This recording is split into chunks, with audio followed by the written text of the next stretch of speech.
Hola and welcome everybody to Monday Night Fire Shrike. We are starting season 5 tonight, and on the end, the sort of events of the end of season 4, we had a lot going on. We had a plague that was they had investigated and found had clearly been getting was distributed vis-a-vis drugs. It was introduced to the population by some nefarious individuals that were using Dream Shiver, I believe, among other things, to introduce it. We found out that the Department of Disloyal Organizations believes that High Despot Kahan is behind the plot to kidnap the ambassador Lamak of Clan Rahake. We also uh, we also kind of left off with a few things kind of in the air. But I want to start us off with a scene that sort of is set up sort of greater things going on in the universe right now. And we'll get to our characters here after a little bit of a setup. And I think we come in and we're in the packed worlds. We're like Absalom Station. In fact, we're in the diplomatic district, the tower, and whatnot. And we get sort of the external view at first, and we see like in one of the windows somebody is looking out, and they kind of move around a little bit and turn and seem to walk away, and we kind of get into the room itself. In the room we see a group of people. We see a it looks like a very official office. One person we don't really like. There's one person that we don't recognize. And then we do Dr. Ernebron Tallet, one Janice McClare, and one Savoris Riven that happen to be there. And there is and they're kind of like the office is big enough that they're sort of a little spread out. There's like a couch in there and what have you, and a couple of chairs. And I believe maybe Savoris Riven is kind of poking around a little, obligatory bar slash, bookcase that you find in these kinds of places. Just kind of like appearing to be just sort of in the background for the right now. And you see that both Dr. Tallet and Janice McClare are not sitting but standing in front of the desk that this person has turned around to. The Lashunta in question has turned around to, sort of walk back and sit down at their desk. And there's a continuation of a discussion that has apparently started before we got into this. There's uh, I think it starts off with a Dr. Tallet addressing the obviously important individual as a senator. I'm glad you could take a moment of your time from your deliberations to speak with us. As you may well know, we collectively represent several financial interests within the Pact worlds with vested degrees of interest in this sovereignty case in front of you. They've changed the name on the order. They're complying at this point with the negotiations have been really. There's no need to hold this up. There is ample opportunity for business that will be profitable. And the senator kind of kind of says, look, I'm not saying there's not business to be had, and I'm not saying that it couldn't be profitable. The Jesuit mines are a pretty big find. But we still can't get around the fact and around legal processes for charges ranging from murder to terror, to assaulting. Paulo Vito words alone should be damning enough. There's Jester, evidence you're a cutting mile out long. real bad. Oh wow. Give me a second here. Let me do this. Maybe we'll. Mm,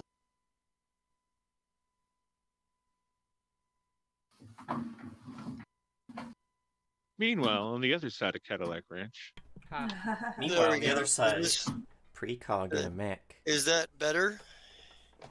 that is better so far. Okay. So, the so basically the gist of the conversation here is they're talking about the sovereignty of Patella, um, which has been the relabeling, the rebranding of Planet Z to make it more palatable to the lawyers in the Pact worlds. Um, and the senator says is like, there's a lot of public outrage right now, and that still endures. And what he did, what they've done out there in the Outer Rim territories is out of Pact World's jurisdiction. But what they've done within, look, there were riots when he was here, when he and his crew were here, and Janice McClare is kind of very silent on the matter at this point, and she doesn't look terribly happy to be there, but she is, and she's dressed fairly like they're both dressed fairly corporate, all three of them, honestly. And it's like, look, between us, we represent Mastodon Mining, Vitari Tech, Arius Teletech, and pointing over to Savoris Riven. So there's three major companies that are telling you at this point, and that's not to mention other investors that are interested. And the senator goes, I want to stop you right there. If you're about to throw the Aspis Corporation consortium's weight around, I would advise you that open-ended threats have rarely worked on the Pact Council. And you may have convinced everybody else, but I'm far short of it. And I think maybe at this point, like it's one of those deals where Dr. Talent is kind of thinking for a minute. And he goes, he's like, and he seems about to speak, and Savoris Riven kind of like comes over from the side, from the background. He kind of like shifts and turns and looks over his shoulder. He goes, actually, there is an upside to this. If you want to sell it to the people, uh, you could legitimize them and just throw sanctions on them. You know, give you another way to get at them since they've been able to get in and out without you stopping them. And the and maybe the ambassador kind of looks over and goes, "It's an interesting proposal." And I think Dr. Talent like shoots a glare over at Savoris Riven at this point, and he goes, the details of the negotiation can wait until after the legal processes of sovereignty are settled. This should be a very easy decision to make, and we're not here to threaten you. We're here only to tell you that it's better business to recognize the sovereignty than it is. Most of these things will blow over fairly quickly soon enough. The good captain is engaged with matters outside of the Pact world more often than in. People have a short memory. And the Lushenta senator kind of gets up and he's like, kind of tying my hands here. And he goes, I'll give it some thought, but you might uh, you might give some consideration to the other wrinkles in this case before you start making grand promises. And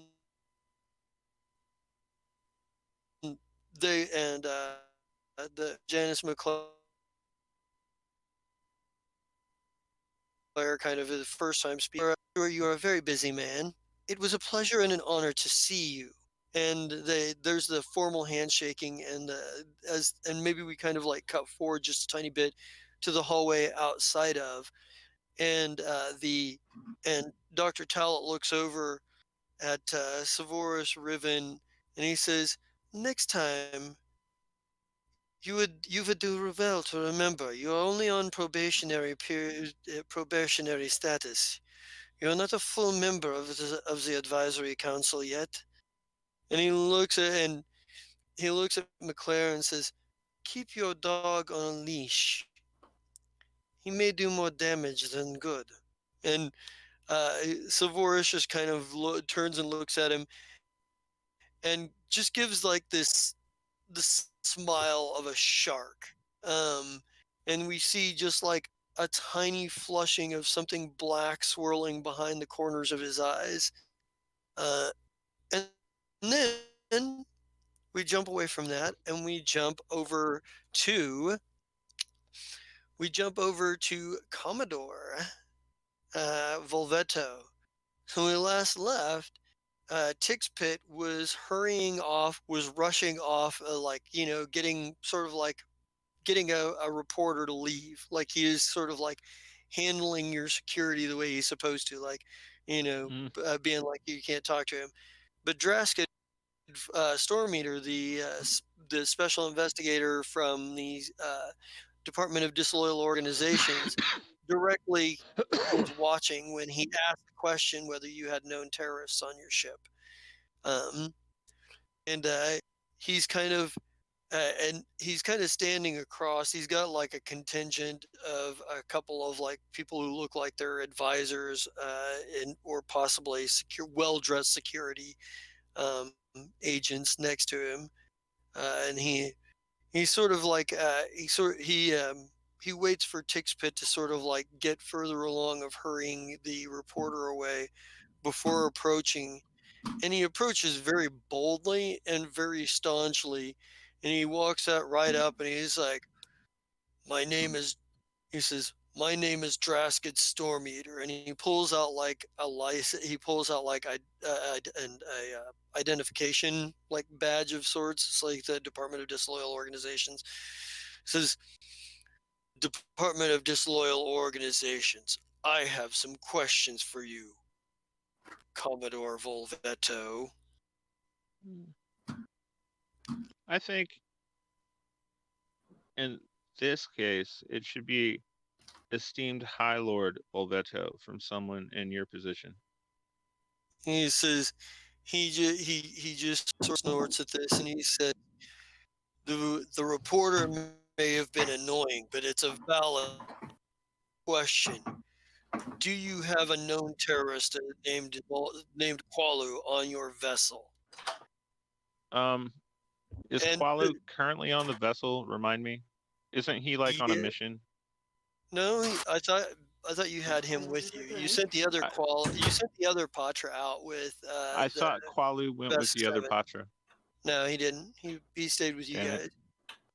It was like Well, I definitely remember that we didn't want him anywhere in public while we were here. right. Yeah, I remember you because we had the discussion that So he was yeah, you're right. He is on the ship, but hasn't been off the ship since we got here. yeah, and I think maybe while you're like contemplating this, you hear a familiar voice. And who did we establish was with the Commodore? Xander, were you with him? Xander Yeah, is definitely there.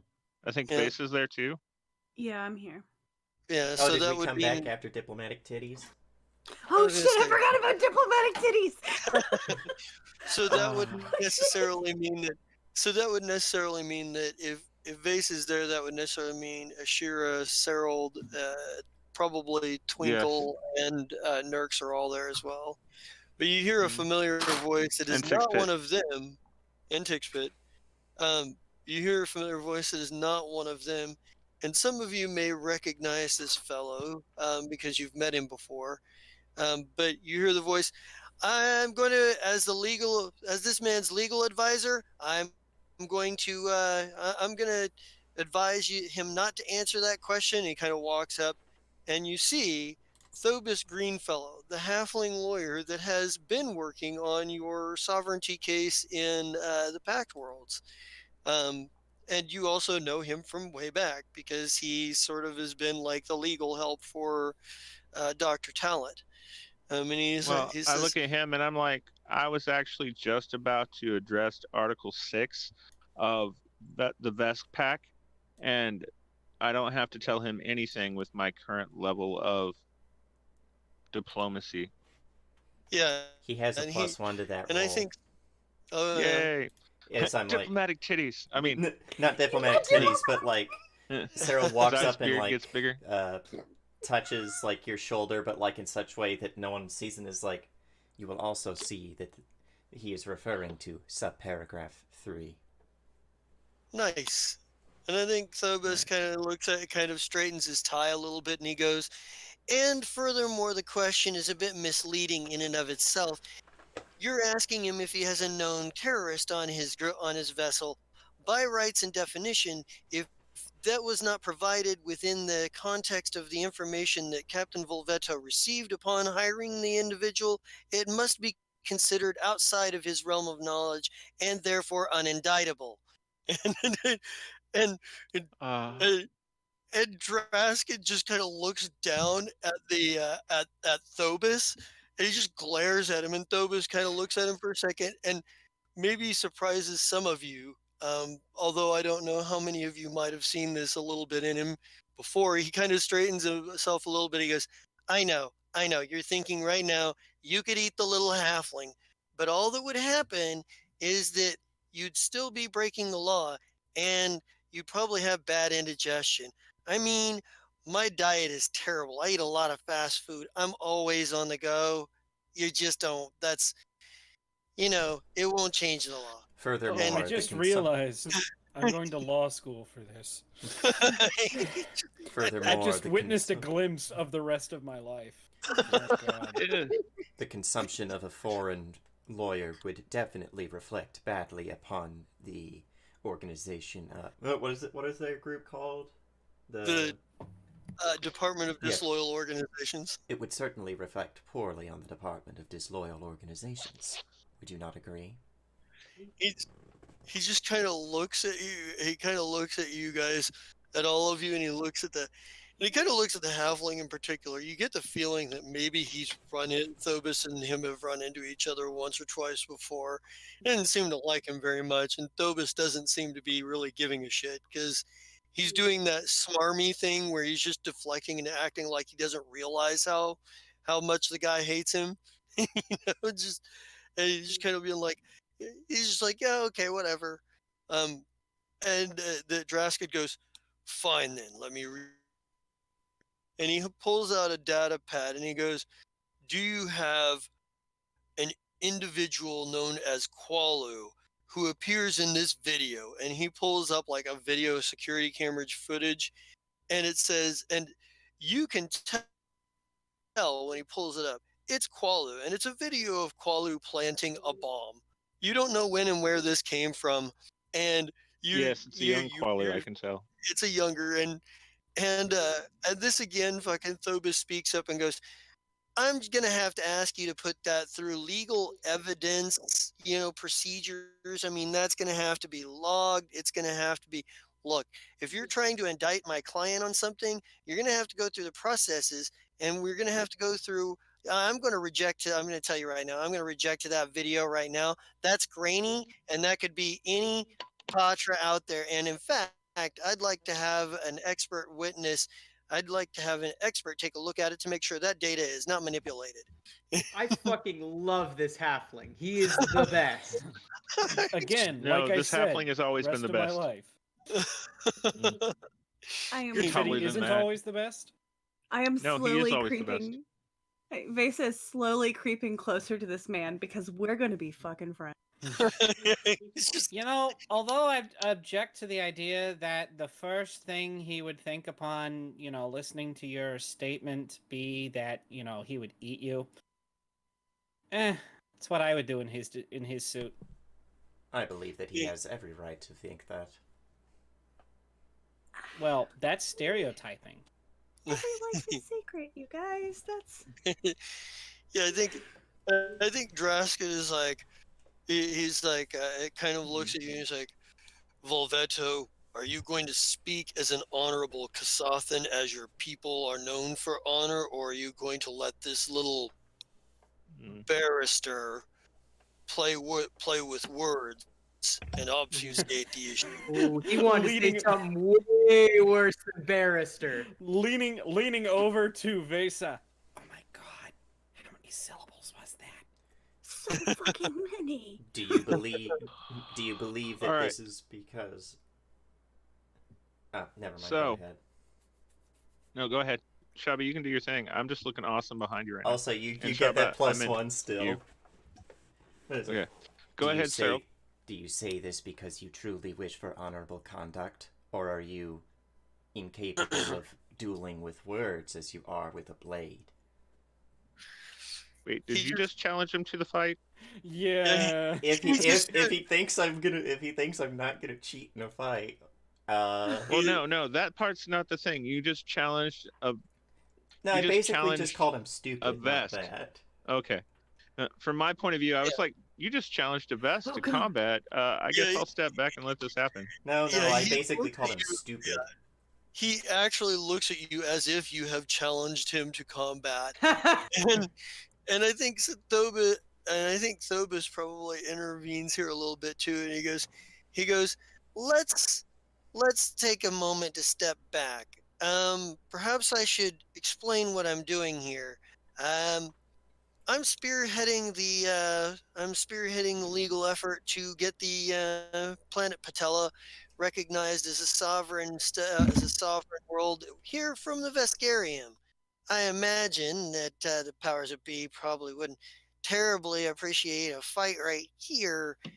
I'd like to take some time to advise my client of continuing situations, and I think um, All right, Drask. and Yeah, go ahead. and now I'll use that 29 because it gets that plus one, and I'll go Mhm. like, look, I know this isn't the way that honorable beings go about things, but apparently you didn't read my entire file because you'll find out I'm atypical for my species. Uh, I will get back to you in 1 hour after I've convened with my lawyer, and we'll see what's up then. And I think his verbal comeback for this is, I think his comeback on this is well, you better hope that case goes better than goes.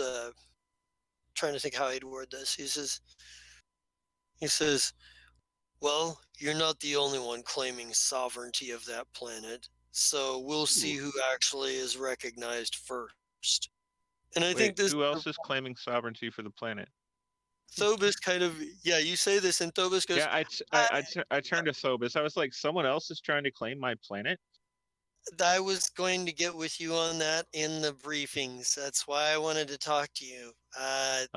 Okay, Uh, I pause. I hold my finger up and I turn back to the Vesk, and I'm like, make that 2 hours because apparently we have a lot of talking to do. he says, he says, we'll let you know. And he kind of looks at you guys, and maybe it's like he turns to be, maybe he's like, um, perhaps the best place to have this conversation would be on board your ship. Yes, I agree. Go on. Let's go. Yeah, and as you guys turn around and walk away, like once his back is to Drasket and he's a little bit farther away, there's like a look of like absolute relief on his face, like whoo. I want to pat him. I want to pat him on the back and be Mm. like, "You did great, buddy." As He actually after threatened to we are eat you well out of before. earshot of any of them, actually, let's go ahead and take a moment after we're out of earshot. Let's do no, search isn't the right word. I want to check everybody for bugs before we get on the ship. All right, you want to take a moment to make sure nobody's wearing any bugs? All Yeah, right. tracker bugs, whatever. Anything that the FBI might have put on us while we weren't paying attention. And the wire. Well, the only surveillance equipment you find on your people or Thobus is the surveillance equipment you yourself put there. Nice. The- Let's run some the checks when we get little back on drone. board on that stuff too. Yeah. Okay. So anyway, we get back to the ship, and I'm like, after we're inside and the door's shut, I look at him and I'm like, so I'm gonna need you to probably sneak Qualu off of here, and I've already figured out how we're going to do it. but he definitely can't be on my ship when they come looking, and they're definitely going to be watching us all. Actually, your position's a lot safer than you think. You have temporary diplomatic immunity while the status of the sovereignty of Patella is being discovered. By the way, great name. It's sold really well to the Pact Worlds. Unfortunately, there have been some developments I need to advise you on. First of all, Real quick, yeah, patella like a kneecap? Yeah, it's that little bone in your knee. Okay, just clarifying. And fucking Vesa says this out loud, so that's yeah, Yeah. he kind of looks at you like, new hire. I don't believe I've met you. And he kind of like, he kind of hands you a card. Thovis Greenfellow, if you ever need legal representation. I I look at love it. Sobus and I'm like, she's royalty, Even better. Technically, it's semantics. Semantics. I'm just right? hi. No, I'm no, no, Vesa. no, no. He's got to get a kick out of it. Now I have a Why didn't I princess on know board, you earlier? right? Technically, she's comes from a wealthy family. They're not technically nobles. But they may They're as well All be. right, They own fine. politicians. a massive corporation, so you know.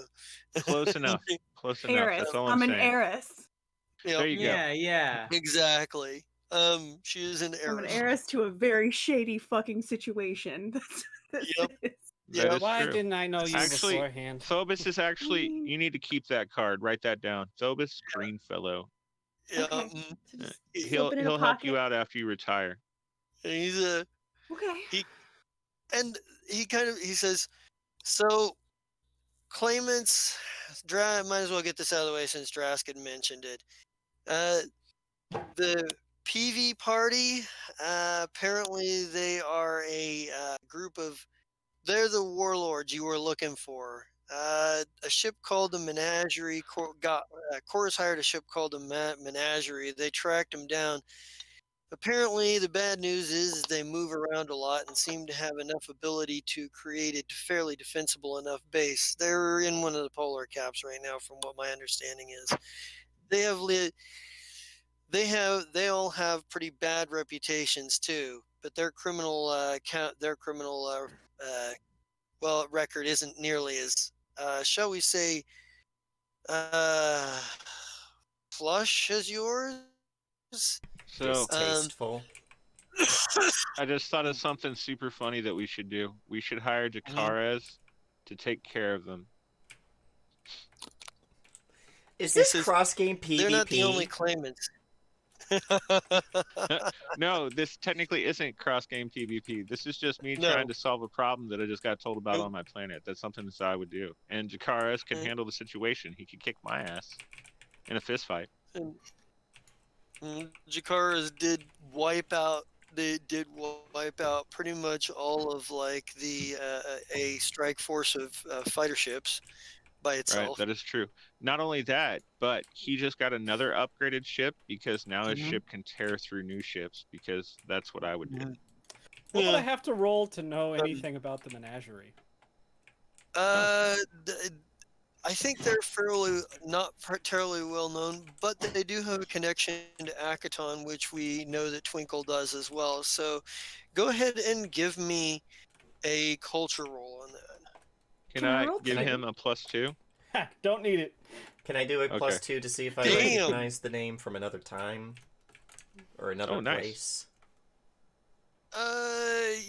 Yeah, I you wasn't could. even. I wasn't being rude. I'm sorry. I was just like nat 20. Don't need it. Thank you. Nice.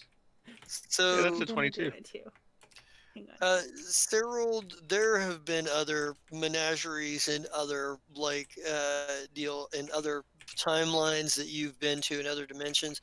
Usually they're bit players. Every now and again you've come to a reality where members of the Fire Shrike are actually on the The menagerie? are on the menagerie and vice versa. But that's true of a lot of ships anyway. Oh For no. you, I think Twinkle. I know how I might know these people. But okay, go ahead. So Twinkle, you're from the you have plenty of experience with the hive market because that's predominantly a isekai settlement where they do a lot of, you've been there before and you've hired mercenaries before. You seemed you had heard about, like right before you left planet, you started hearing about a group of mercenaries that were working for some local entrepreneurs who did a few jobs. Supposedly, they got a ship, and supposedly, somehow out of the deal, they got a ship called the Menagerie. Um, their lineup seems to have changed some. Like there's only a couple of people who seem to be relatively constants on the ship, but their lineup seems to have changed almost more than the Fire Shrike. um, So in that little ragtag group, yeah, why hire them in the first place? Fate has a uh, strange way of playing out across time and space. Bit players often find themselves at the heart of greater things. Chorus felt they had the maneuverability to take care of a few tasks. They did their Chorus, huh? job. I mean, they did their job. They found these guys, but they're not the only claimants. The Hell Knights are filing a legal claim as well. There are They got their there, hey, I swear to God, if we lose this because of the goddamn Hell Knights, I will uh, personally take them piece by piece to the fucking space station we blew up. Which, I by the way, I feel trial by combat means they lost that. It is difficult he, to argue with someone who has literal devils writing their contracts. he kind of looks at it and goes, well, honestly, their claim is a bit of a long shot. They're claiming that the planet was in wild and unclaimed territory, and they're filing a petition to set themselves up to set the world up as a protectorate of the Pact Worlds, and administrated by, you guessed it, the Hell Knights. I was going to say, Until as far as it goes, we legitimately can prove that we were there before the Hell Knights, and we had already made improvements. So under the oh damn, Squatter rules. no, well yeah, squatter Finders rules will work. keepers The rules. 5 years rule? Or whatever. No, when they give That you, was 7. 160 acres, but you have to improve it, The Homestead otherwise they Homestead take Act. it back. Homestead, yeah, Yes. We're homesteaders now, huh? yeah. We're homesteading terrorists. That's Technically, about, yeah. technically, though, for the Homesteaders Act, you have to consistently occupy the land for at least 5 years. We are. Well, then, I mean, good There's thing Chorus is people settled there, that huh? are. Yeah, Well, yeah. There's people there that have like they're with you. yeah, They're your proxy. he and I think Thobus kind of looks around and says, like I said, it's a long shot. Most of these cases, Pact Worlds doesn't really have a lot of. To be honest, the Pact Worlds figures that your claim is going to be the most legitimate of them, simply because you are currently in possession of the planet. The other wrinkle is that they legitimized you, so the Patella, so they could lay sanctions on it. Unfortunately, things the this was handed down in the judgment that I received. I don't know where it all comes from. Dr. Tala didn't seem terribly happy about it, but he was Hmm. rather mum on how the negotiations broke down with the senators and what have you. The As far as it goes, uh, the only reason they're giving you sanctuary, if they felt like the PV and company could provide a better proof of claim, or the Hell Knights even, they'd probably go those directions. But both of those have a much weaker claim than you do. Frankly, you have, theoretically, a bigger military power than PV and company in possession of the planet, which the Hell Knights currently do not. Mm. Possession is 9/10 of the law, is it not? Right. This is one of those Exchange of things, possession is as the I other listen, 10th. I really just kind of want to go home and sit on my throne of bone and, wait. Be like, come try and take it. I dare you. You have a throne of bone in this world too. Interesting. Yeah. But they are, but yeah, they're going to be placing some sanctions. We'll be working on that as we go, but it's I have a pretty much on question. us. Yeah, go for it. Oh, I just want to ask the lawyer, but I've cut him off, and I'm Go ahead. sorry. Yeah, go for So, it. No, he kind of like maybe he like he's attentive though. He's like he looks over and he's like, you question. And he kind of looks at you, Commodore, like, are we entertaining this? Wait, do it again. He looks over at Vesa because she like looked like she had something to say, but he looked at you like, are we entertaining this? Like, because as Yes, far as we always entertain the lady. yeah, Hey, I like where you're going with Yeah. this. We need to talk more about this later. I have a question. You yes. said the senators. Which senators were involved in this judgment? Well, there's a lot of them. It was damn near unanimous, but the senator from Castroville was the last one to come on board. I believe that was the I believe that was the one where the sanctions are I believe that's where the sanctions were brought in. There's Hmm. the senator from Versailles also was demanding some concessions as well. Okay. Politics. We're going to present. Where my team is set to present evidence that most of those so-called terrorist attacks were a direct result of the next step terrorists.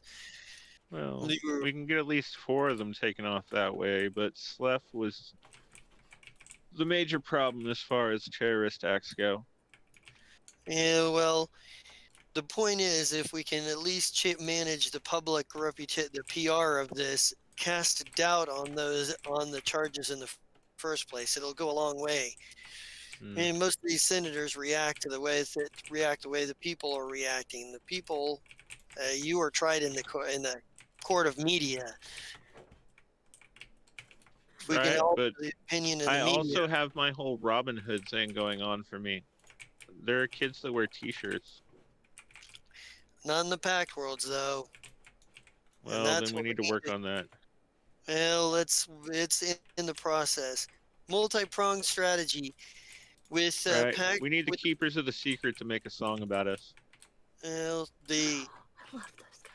legal strategy wise. I imagine that the Marixa Republic will probably follow along the Pact World's decision, which means you can probably expect your sovereignty to be recognized there, but they'll probably they'll make up their own minds, but they'll So probably lean toward their allies. And who knows what the get around a until republic. this is 100%. Oh, sorry. I was also thinking about we were also going to dispatch teams to the Net Sidara system, but we don't know in the Shadari Confederacy. But it'll cost me a fortune to create contacts within the Gitaron Authority, and we don't even know how to get a hold of any of the representatives for either the Net Sidara system or the Shadari Confederacy. And then let's just send, propaganda videos their way. They can make up their own minds. I have a question about this left situation. Go ahead. I was not here for that, but I've heard stories. And now They're that all Slef- true and they're not embellished. Right, I figured. No. I He mean- really did. His last moments were really screaming about being stuck under a refrigerator. Yeah, I I don't nothing exactly really remember it that way, but okay. nothing really Hey, surprises Just me because it's anymore. lacking context doesn't mean it's not true. Plus, I Alright. prefer to think it's more funny this way. Jeez. It's less Well- heroic when you say it. I guess Slef was since he's been- heroic? I mean, yeah. Oh, you okay. gotta give him that one. You do have to give him that, yeah. Sorry, Heroic Mesa, does go not on. Sorry. mean good. Yeah. Well, since he's no longer here, and since a lot of the things that he did were of his own accord and were beyond the ideals of, I guess, the core of the ship, could it not be considered that he was just a rogue agent and not actually a part of the good things that the Fire Shrike and Blue Ember Yeah. have been doing. Well, it's I get a this little really sober. complicated. I get this really sober look on my face, and I take my mask off to look at you directly, and I go, Yeah. "Honey, I'm the captain. When I didn't shoot him in the face the first time for doing it, I became an accessory after the fact. But you don't I have to am be. just as responsible for most of Slef's wrongs as Slef was. The only difference is I didn't throw grenades." Sure, but he's not here to defend himself anymore. So it'd I'll be give you so that. easy for you to be able to rewrite this history so that you're basically taking this off the books. There's a Uh, way to do it, and you can spin it just right to where it's not actually your fault. Do we really want to demonize him like I really that? though? don't think that Captain Zai would do that, dear. I don't know. I was just thinking. yeah. I No, was no, I mostly just completely thinking out agree loud. with the way that you're like. For other people, this would be like, you make a good point. He is dead, but Yeah. This I mean, is I'm the not, like, issue with having as no far as it conscience. goes, as far as the public is concerned, I am just as guilty as Slef, and that's not going to change. You know that Slef would let you throw him under the bus, though. He didn't give a shit about anything. Well, no, I realize out of character, sir, that I could fucking completely get away with this, and No, for Slef's sure. ghost would not haunt me at all. He'd be like, Oh, yeah. all right, that's fine. Yeah, well, I had do it it. coming. Hey, they say, hey, we're pirates, not corporations. Damn it, we have morals. I mean, I guess that's But my not problem ethics. with being around corporations. No, we're just epic. Which Not reminds me, ethic. Ashira, Yeah, what is your take on all this? Like, you're watching this discussion. You fought at the battle above planet now Patella, and that's where Nahir died there, and you were witness to Slef's last communique in and of yourself, because you heard him when he sacrificed his life too. I don't know if you would have a particular feeling about like throwing merch under the bus If you mean. or Slef. Yeah, Yeah, anyone would throw merch Anyone will under the throw bus. merch under the bus. Yeah, dodging bus wheels. That's all. Merch that's comes forward in a video, and he's like, I have masterminded all these things, and I take full credit, and then he blows his brains out. Oh, yeah. definitely. I mean, no. That's exactly Oh, what merch would do, no, right? no. Not That'd even. No. be rough. That's the I video wouldn't that we wanna made watch after we killed you. I love it. Just kidding. Hey, I Uh, can CGI it. If you can dream it, I can, I can make it. Oh, I was look at the gonna say, yeah, motherfucking Imagineer in the party. Right? It's not like I don't have the best team of hackers in the whole damn verse on board. While you guys are deliberating this here real quick and thinking about it, Sorry, I- Sobus. Let's get back on track. You do I- your thing. I And then we actually, go to... I actually want to cut away here real quick, and I want to go to Vesk 7. I want to catch up with the other Yeah. part of the crew. I love Shaba. Go on. We get, and maybe we get like the colony of Forget from like this overhead shot, and it's fucking just brutally fucking cold, and you see the icy, like sort of like the sort of icy flows off the coast of the land and whatnot, very very close, and then we kind of jump in. Back into the action. And when we last left off, we left Shaba and Merch talking to Azabeg Roomshaker, who is sort of like the leader of this community. Well, he's the only one on duty right now. And you had been, and you're at that point where you had just discovered that that Dream Shiver had been used to spread the bubonic plague and the bubonic plague and blinding sickness throughout the settlement of Forget. Merch, you had tried to track down one of the local drug dealers and tried to get like the information about his source out of him, but that didn't go well. So you'd kind of come back to report in. Dr. Awali and company were out on the other side exploring something else. can't remember what was Glycil doing. No, Glycil was with you, wasn't he, Shaba? Yeah, because he got threatened with the salt shaker. Well, yeah, but I Well, mean, he was with Shaba as like a Oh. diplomatic thing. Yeah, I was gonna say I don't think he was there because he was afraid of Merch, because he's No. proved that he's not terribly afraid of Merch. Oh, he will he's learn to mad be. at him. He He will is learn mad to be. as shit at him, but yeah, Mhm. he's mad as shit at him, but he doesn't. He Whatever. like at this point he's like, how fucking dare you? Yeah, whatever. But Shaba, your mission has been to get this disease situation under control. You have a number of doctors with you, and they've kind of given you like the rundown. And not to mention, you have medical training too, significant medical training. So uh, you're essentially a doctor in your own right. But you're looking at the situation. How are you going to go about this? Like, Azabig is probably standing there, and he's like, "Well, exactly how do you plan on getting this taken care of? I mean, there's our medical facilities have proven to be fairly inadequate, and Dr. Schultz is a little overwhelmed."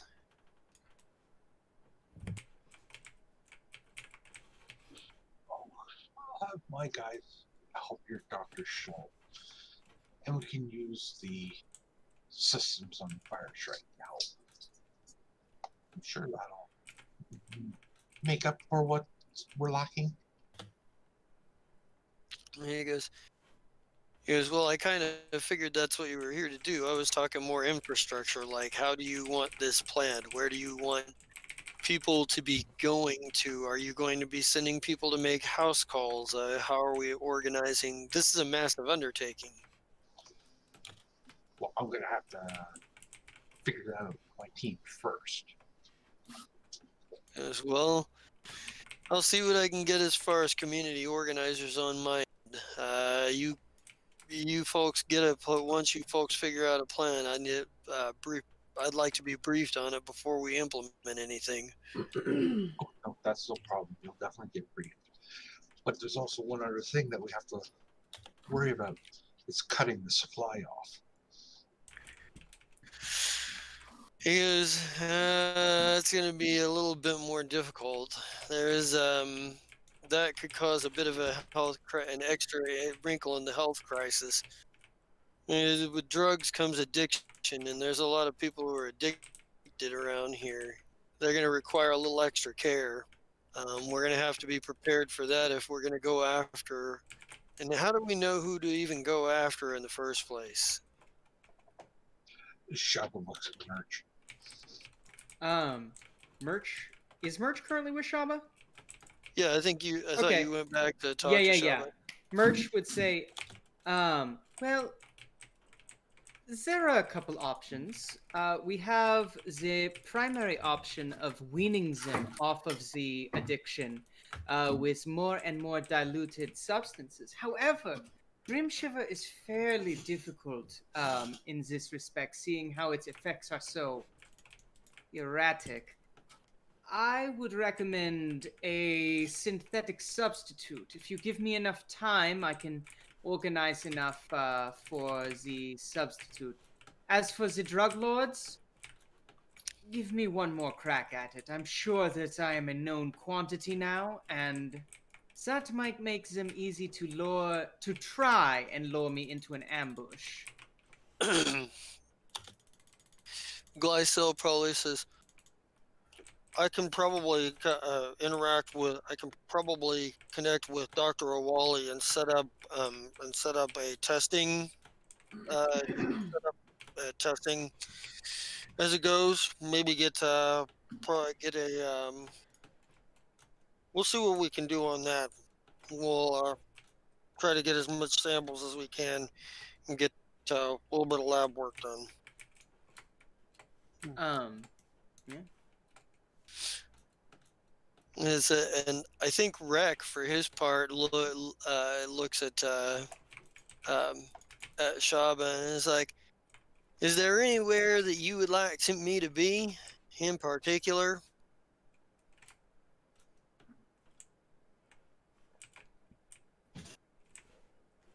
He is the ranking security officer you brought with him, and he's also, has some skill in medicine. He's not as good as, your full-on doctors, but I think down with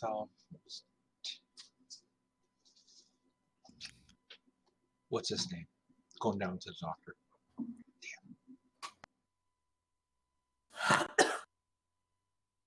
Glycel? Yeah, Glycel. I was going to say Yes. Dick's Pit, but that's Yeah. wrong. No, No, that is no, no. no. That's not going to Dr. work. Schultz is not a big centipede person. Hmm. He's a Yeah. human. No, I think, Rick, you're much more suited to be with Glycel right now. And I Yeah. lean in and it's like, make sure nothing sabotages this. Understood. And kind of, and like he Captain? takes off with Oh, sorry. Glycil, and Yeah. they're like already on the comms on the way out. Like, Dr. Awali, could you meet me back at the ship? Yeah, and Merch for his part is like, Captain, if I may, I'm going to be putting myself in a significant amount of risk, and while the nurse and I are a fairly competent combo, I I understand from the combat logs that you are more than enough to deal with most threats. Would you care to join me in busting some heads, as I believe people say? Somehow I figured you read my mind.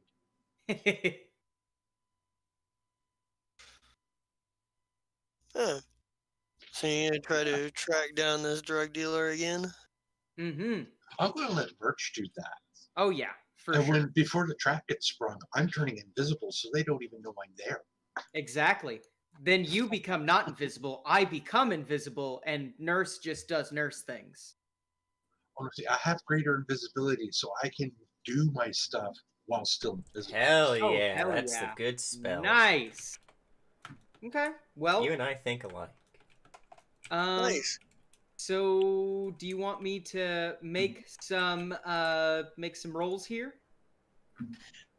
Yeah, give me a culture roll. Let's see if you Can can't I track this guy back substitute? down. Can I substitute for drug dealer? Yes, you may. Hooray! There we go. Merch rolling strong. Let's see him fuck it up royally. Cool. So here's the thing. While you guys are out looking around, you get the impression that you're not the only ones on this kind of investigation. In fact, you go like you're tracking down, you're trying to work your way up the food chain. Like you've gotten a couple of guys that were sort of like maybe street corner guys to lead you on to the next person within, and you get to a point where you're about to go and you're about to go into a place where like the next guy that on your list is to try to track them down and interrogate them. Maybe we get like a little montage of you guys like maybe like talking to people, maybe threatening one or two here and there, um, until like you come upon the place where like you've been kind of told has been sort of like the center of the distribution for Dream Shiver here. And this building that supposedly the distributor's been has been uh, working out of. And it's a fairly big enough building. It looks like it was, kind of made to be a bit of a warehouse and what have you. Mm-hmm. Uh, and but there's this is the building. So how do you guys go in and approach this? How does this work? Who's gonna Well, go first, and how is this gonna break down as I'm you enter? Yep, that's what I was thinking. So Merch and Nurse are gonna walk in. I correct me if I'm wrong, Shaba, but I feel like you've been kind of the silent partner for this whole interaction, keeping a low profile. Oh yeah, I'll let you do the talk. Okay, gotcha. So yeah, Merch is just definitely gonna run in. Or not run in, but walk in very casually. with the nurse. And how did we come across this contact? Is it somebody who we're dropping in on? Is it somebody who's expecting us? It's definitely not somebody who's expecting you, because nobody has been willingly like, yeah, we want to do business with you. They've been like, fuck, we're trying to cover our tracks. You've had to persuade people um, to get the information you're looking for. So I'm going to run not sense motives, perceptions on both Merch and the nurse. Because what I'm gonna do is walk in. Oh wow, and the nurse is stealthy. Okay, that works Yeah, for she me is. then.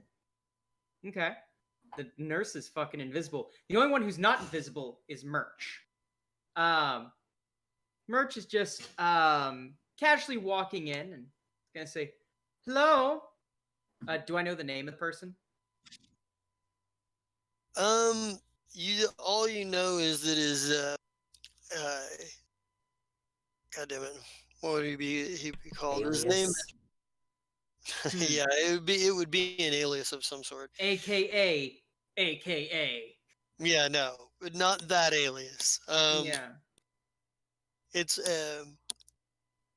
it's probably Denny, Denzi, Denzi. a, Denny.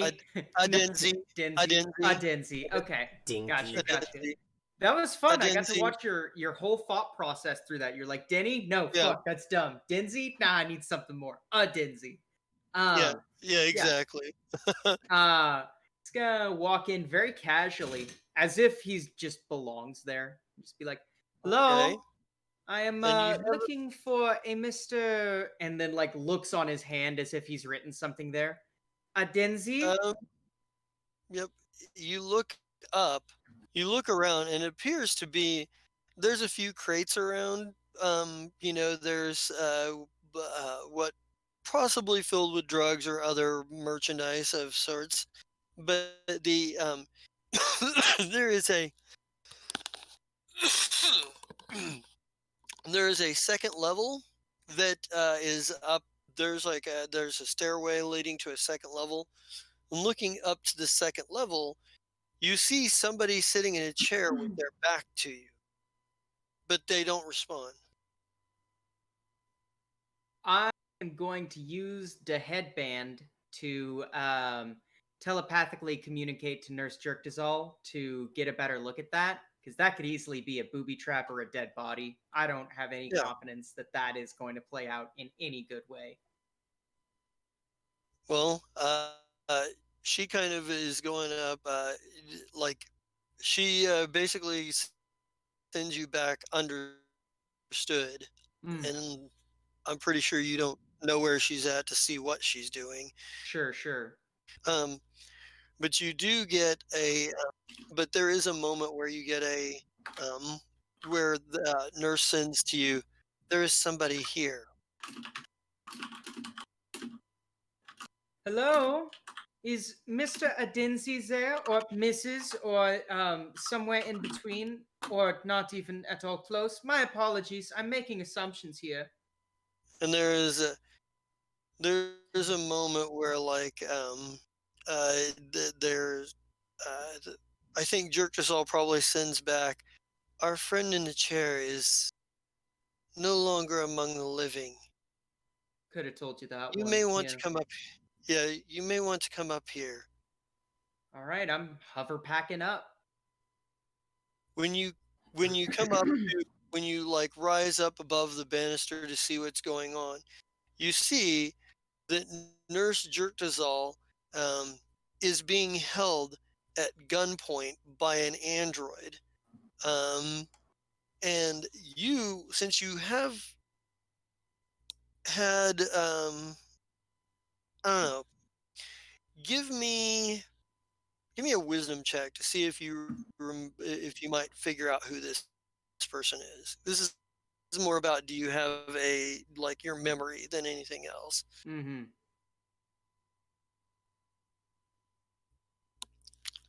This guy looks familiar. He looks like somebody who you have seen in the Fire Shrike's files, but you're having a hard time placing exactly who off Is the this top of your head. is this loyalty dash zero? I don't. Mr. Loyalty, I presume. He kind of looks at you. He kind of looks at you with, very cold. Who are you people, and what are you doing here? Answer quickly. Like you see him take the safety off of the gun that he's pointing at Jerkazal. Surprising, the safety was not already off when you had foreign intruders in the building. Nonetheless, my name is Matthias Merch Dieschborg. The captivating creature you have in your arms is my nurse, Nurse Jerkazal. It is a pleasure to meet you. And, By the way, you probably heard Merch say Loyalty's name. oh, I've got my comms open this whole time. That's Oh, just okay. Oh, I Yeah. am making my way up there. Yeah. So, Shabo, are you making your way up there visibly or invisibly? Oh, still invisible. Okay. Ah! Getting dropped in on by an old friend. You're just like, and Shaba, just a little bit of backdrop. The last time you saw Loyalty Zero was at the battle for planet for Patella, the planet Patella, because Zai put him in charge of the Fire Shrike. You didn't see him during the battle, but you saw him in the aftermath thereof because he was on the Fire Shrike and you were on the Hell Knight ship most of that fight. But you saw him afterwards at the funeral for Nahir and some of the subsequent and whatnot. As far as you have had access to all of the intelligence files. From the reports that you received, you are aware that during the time that you were held captive, that Commodore and the Commodore and company had come across Loyalty-Zero protecting a bunch of rebels who were a bunch of resistance fighters who were trying to fight against they're terrorists or however you want to call it, fighting against the corporate's influence and whatnot. And he had been paid to protect them and had been in the employ of Alfred von Glurf. In the here's notes in the section was that Loyalty-Zero was operating on an honorable assignment for once and makes a notation that he had made the determination himself, or that his take on it was that Loyalty-Zero shows a pattern, quote, of doing exactly what he is paid to do and doing exactly what he's paid to do regardless of who is paying him to do it, end quote. Meaning that the man, Nahir's assessment of the man is that there was potentially some hope for redemption for him, but that he was essentially someone who was only as good as the employer who hired him, and by the retrospect also only as bad as the person who hired him. So who knows what he's doing here. So there's a little bit of, you still probably may be burning for, you still remember where he sold your location out to Dr. Tallet, but the context being that that was a job he was paid to do, but there is a section, and he kind of looks at you as like, Merch, and he's like, I know you're not alone. I had motion sensors set up in here. I was hoping to not be disturbed. Understand. I'm assuming that you have recently killed our most recent Mark. This man was going to be very important to help cure this planet's problems, but to be honest with you, I think that maybe we are strange bedfellows in this situation. He looks at you and he says, what exactly was he doing that you were here for?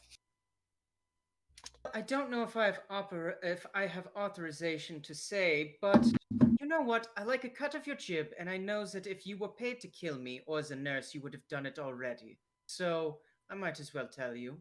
He's been selling bad dream shiver. It's been spreading around the diseases that run rampant on this planet. I don't really have any problem with that necessarily, except for the fact that we're here on a diplomatic mission to make sure that that no longer happens. So, our goal, I believe, lines up with yours if I had to hazard a guess, but I have been known to be wrong once or twice in the past. He says, "Well, then apparently you are investigating the same thing I am." And he like throws up a small finger and goes, "Aha!" And he Let's goes, mark that one down in the correct column. and he looks at you. The question is why? Who Does do the you work for? You don't seem like the type that does this sort of thing out of the goodness of their heart. If I told you Doctors Without Borders, how hard would you laugh me out of the room? He just looks at his eyes narrow, and you can do it in that way that says, "I'm Why do I waiting hear- for a real answer." You know, Doctors Without Borders. Why do I hear something buzzing in the sky? Ha! Oh, boy. He looks and says, "Listen, we're not going to get anywhere if you're holding my nurse hostage. We have the same goal. The ends can temporarily justify the means so we can have a more civil discourse, yes?" he says, "You haven't answered my question. Who are you working for?" And you Like- haven't released my nurse. He says, "I'll release her if I'm satisfied with your answer." Shaba, do you want to take motive force on this one at this point? What's that? It's Shaba with a steel chair. Literally a steel chair. Come on, pick one up. You know there's got to be one around. He's working for me, Loyalty. So you better answer well because you know what my capabilities are. He looks around and he goes, "Miss Yon, Captain, wasn't it? Did he is. promote you promoted back into the position? Easier to have a face to face if I can see your face." I turn off the greater invisibility, but I don't let go of his shoulder. Yeah, he uh uh he immediately does that like a move where he immediately does a move where like he drops back, like he drops his weight and manages to roll behind you, like manages to roll behind you.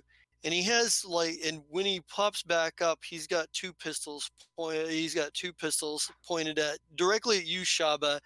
And he kind of looks at you and goes, and he kind and for half a second, and he spins the pistols and puts them back in their holsters, and he says,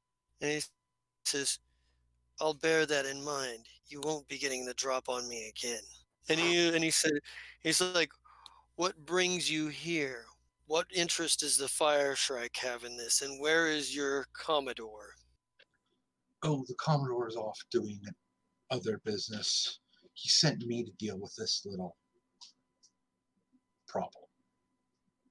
He, he kind of he kind of narrows his eyes. "And I'm to believe that you are doing this on a diplomatic mission." Well, the scary and hired us. I'm not going to say no to money. He nods like he understands. A job is a job, I suppose. Yeah, He's it's a nice little change of having to blow things up. he says, "Well," he says, he says, "I imagine you're probably came to this the same way I did.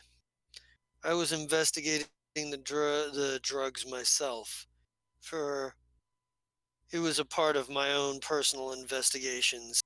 Well, he says it was part of my investigation." He goes, says, "There were rumors that there was something going on here." And kind of he holsters his guns and he's like, "In any case, this fellow wasn't going to be telling us much of anything. Too far gone." I said, Normally I would have simply cut and run the moment that I saw that there was interlopers within my investigation, but and he kind of paces for a second. He goes, "Could use your help."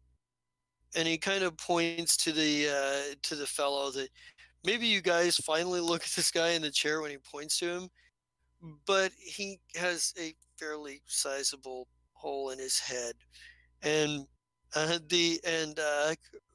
loyalty pulls out like a exocortex, and he's like, and he goes, It could take me a while to hack into this and find out what he knew, but something tells me you can do it faster." Oh, she just smiles. I'm assuming you didn't take care to remove the proper wires at the proper time and instead ham-fistedly ripped it out of his head?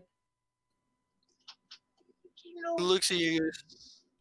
I, I do understand technology. and you know that big hole in the head probably just severed all the wires needed. He had.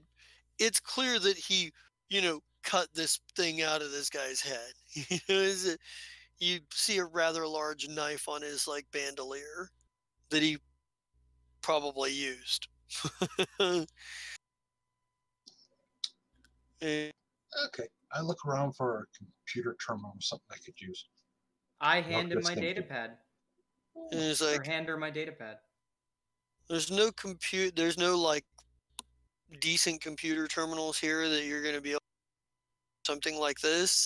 Like there's stuff that you can guess probably only has the processing power to like do inventory and shit, but there's nothing that's going to be able to support like the your cracking programs. You'd have to take The it back fire to the strike ship. it is. Yeah, he goes and looks at you. He goes,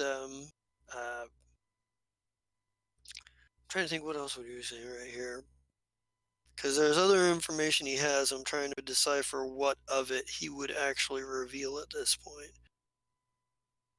Because you've dealt with him before, Shaba, you know that he keeps his own counsel whenever he feels like it. He only says as much as he needs to most of the time.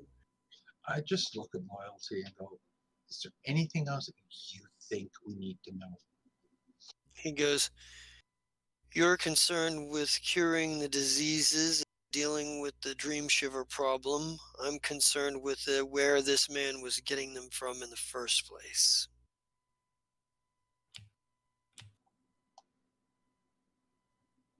Fair enough. And he kind of he looks at you and he goes, "I'm willing to pay for the services. How does 5,000 credits strike you?" Wait. Loyalty's going to pay you? Loyalty's paying me. Hey, that's not uncommon. You guys know that you're pretty lucky to have a team with a great deal of skills. Most of the time, like people who work more independent mercenary often have to pay specialists to do things that they can't do.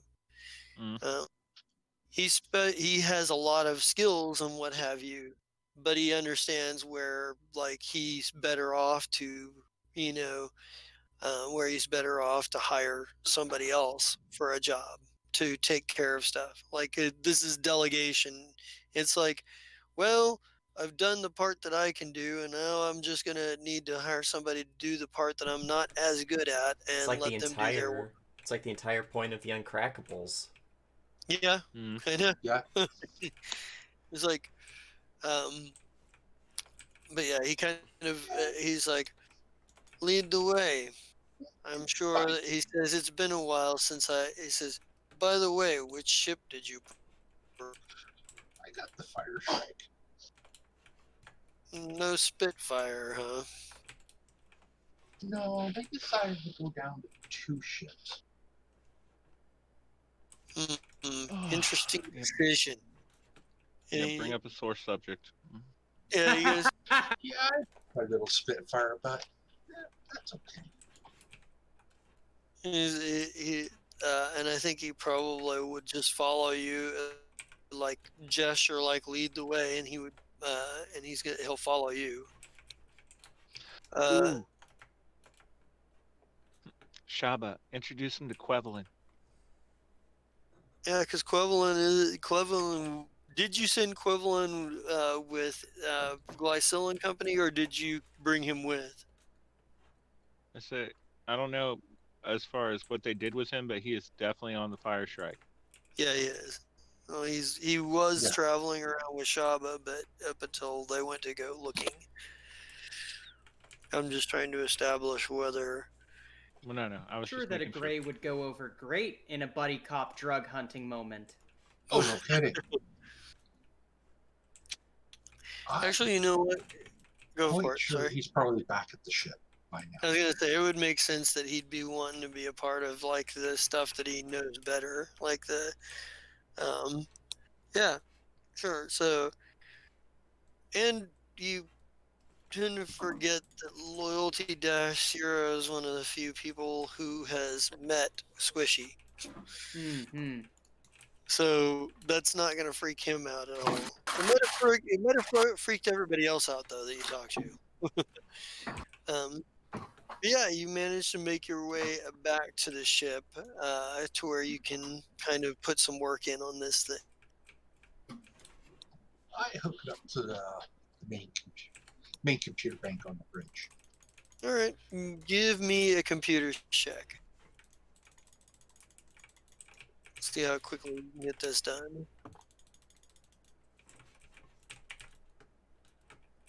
All right.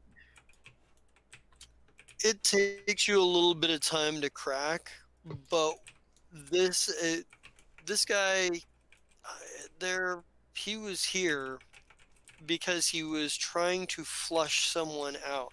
Um, as a matter of fact, he was trying to flush somebody out for the somebody that belonged to um, the trying to think what the fuck they were called. God, I can't even remember what he was. The data is corrupted on the name, but it looks like he was looking for some sort of organization here or agents of some sort of organization here. Um, Specifically, he was looking for agents of some sort of organization.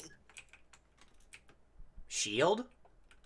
No, not them. No, I don't. I don't think this drug dealer was looking for Shield. no, wrong multiverse too. Oh shit. Right. Wrong genre. Ugh. Um, but yeah, there's some organization that supposedly had an agent here that they were looking for. They were trying to flush out.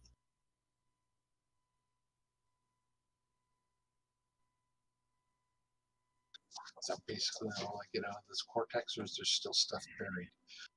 There's really not a lot more to it. I mean, there are like he didn't know or wasn't informed of like the greater structure of where anything was coming from. Like he just basically was told to expect delivery on certain days, um, and that his instructions were simply to um, you know his instructions were simply to take delivery of the drugs and to distribute them and to report if he could find this agent that he was looking for. Um, but like as far as his contacts above him, you get nothing but like just shadows. I mean, apparently, what he experienced of these people, they never showed their faces, whoever he was working for. Okay. Well, I let Loyalty know what I found. And he kind of does that thing where he thinks he goes, "That's what I expected," and and he doesn't answer more to this at this point. At this point he goes, in any case, I don't think they found who they. Well, he kind of he kind of goes, well, I'm going to assume that they either. It says, I'm going to assume they found who they were. And Mr. Dash Zero, who do you think they were looking for? He looks at you and he looks at you. He goes, me. All right, well, that's as good enough an answer as Merch needs.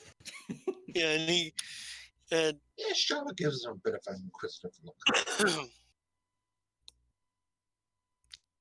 he kind of looks at it. He's like, he kind of looks at you for a moment. And he goes, perhaps I should. He says, perhaps I should speak with your Commodore as well as you.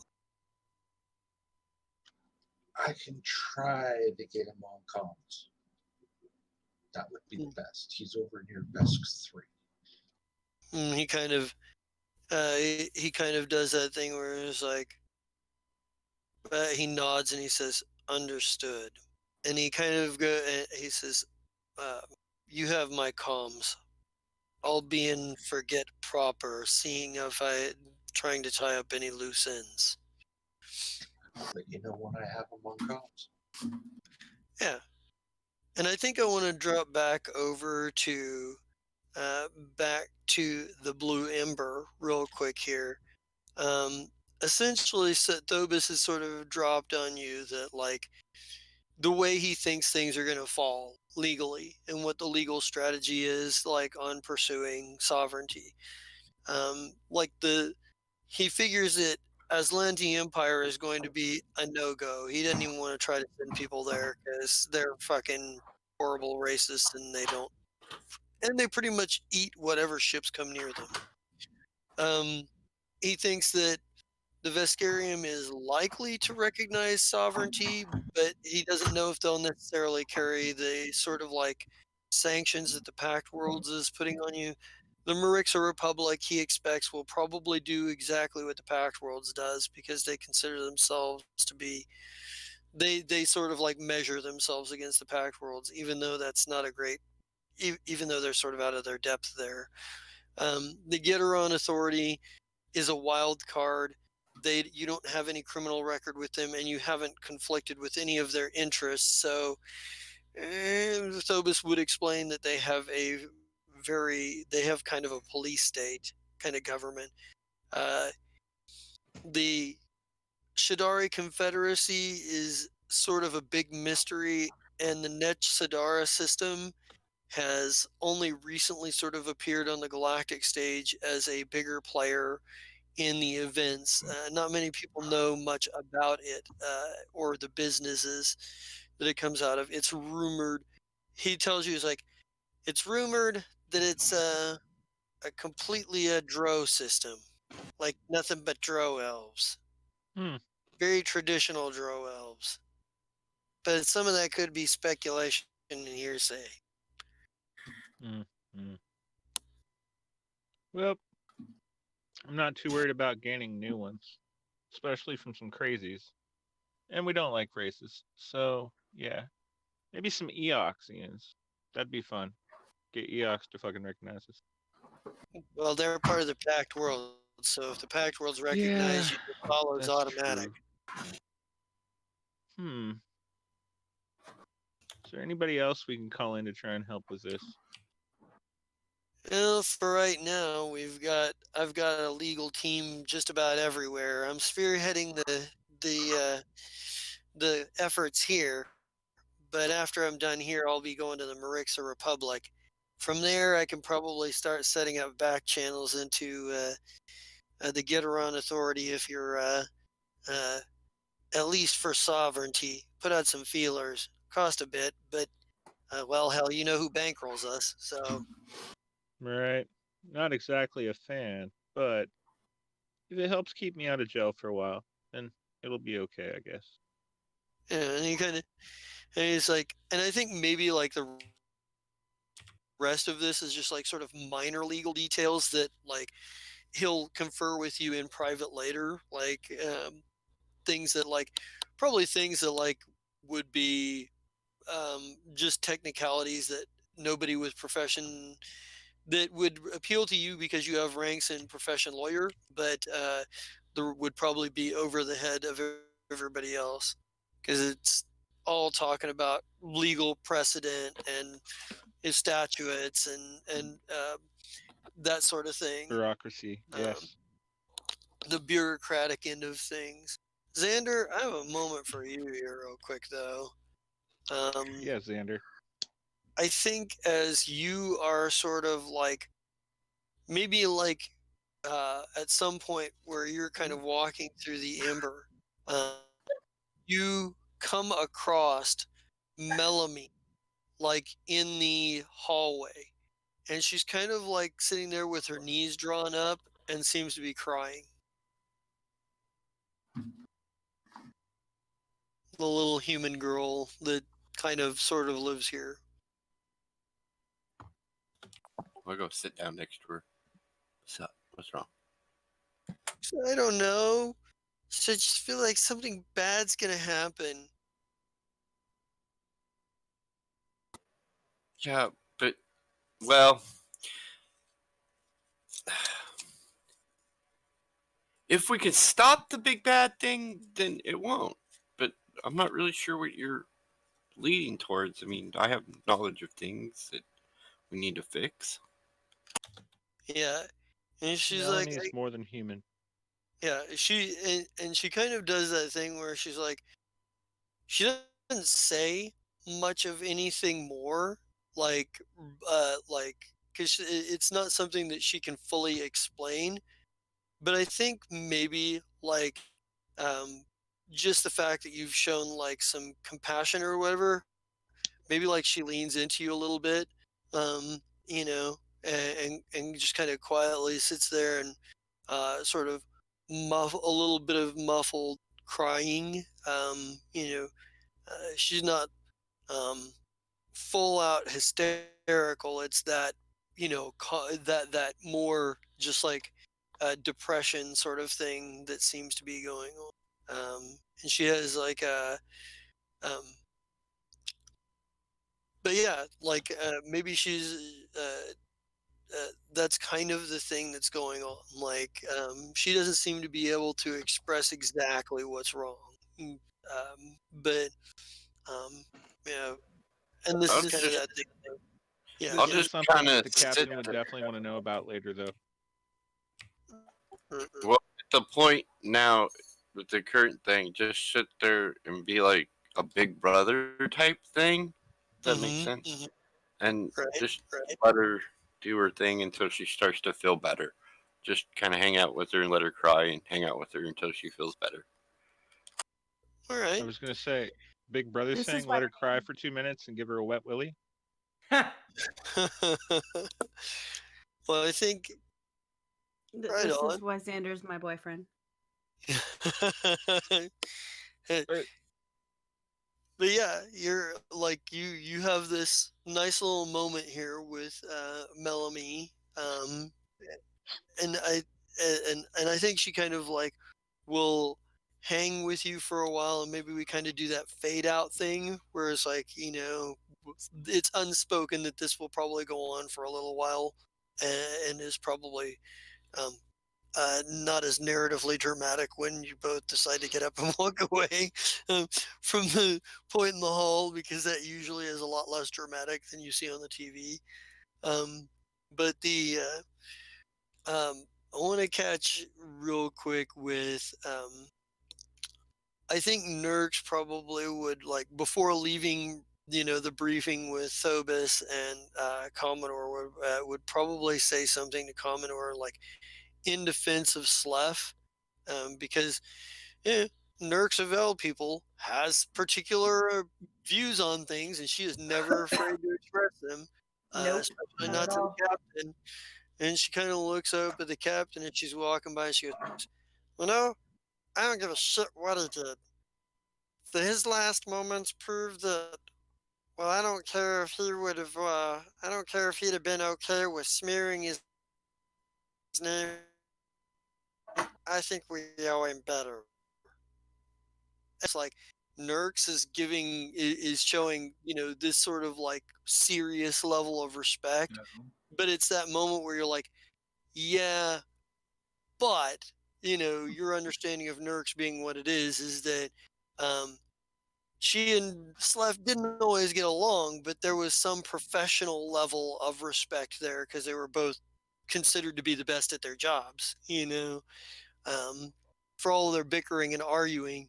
Um, uh, Nurx just doesn't seem terribly as comfortable with that sort of interaction with other people. Like she gets into arguments with the engineer still, but it's usually like instead of the drawn out fight she had with Slef, it's a lot more like, you know what, I don't even want to fucking talk to you and walk away, which she's usually much more invested in the fight than that.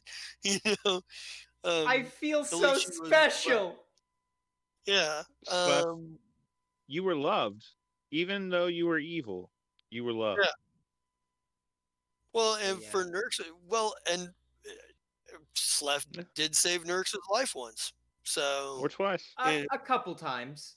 you know, once specifically on the field of battle, I do remember. I don't remember a second time, but I will take your word for it. My memory is not 100%. Yeah, a couple. Nobody's is. But yeah, like she wouldn't be down for like dissing, for shoveling all the blame on Slef as a shit heap, whether Slef would have been okay with it or not. She's not okay with it. Well, and I thought I told Vesa in a pretty nice way that that's not how we do things anyway. But I appreciate Nurk speaking Yeah. up for him as well. Well, and I think that when she says this, she gives a look over her shoulder at Vesa too, because she like, well, you suggested that you shove all the heap. I mean, it was a fairly valid suggestion. I It really didn't say you was. had Well, to do it. Ask the No, from a diplomatic view, 110% blame it on the guy that's dead. Right, Because and well, he was the bad guy Vasa's anyway. like, well, and Vasa comes from a bunch of politicians, so like she knows how to make shit not stick anymore. Imagine if in these times of stress plus- we had someone a little bit more spiritual to turn to. right. Are you already missing Ezzy? No, I'm saying you guys have his phone number. True. You're getting emails, damn it. I was going to say, it's technically excusable, Zenfaresh too. is now a mystic, so. Well, it's also sort of excusable for Vesa too, because she wasn't there to witness like this sort of like she wasn't here for any of Slef, so she didn't witness firsthand like the relationship that Slef had with anybody. She only knows what she's seen in the media and what she's kind of heard in stories and the sort of like, you know. So it would make sense for her to make a suggestion like that, but it would also make sense that Nurx really wouldn't give a shit that you didn't know and would still be offended because she's Nurx and that's just the way she works. Right. Game understands game. It's fine. Whatever. Yeah. Well, and she is hardcore, so we have to give her that too. Yeah. Yeah. I don't think she likes me very much at all. Well, you did steal her friend, so. I had her friend before she was her friend. It's not my fault. She doesn't care about that.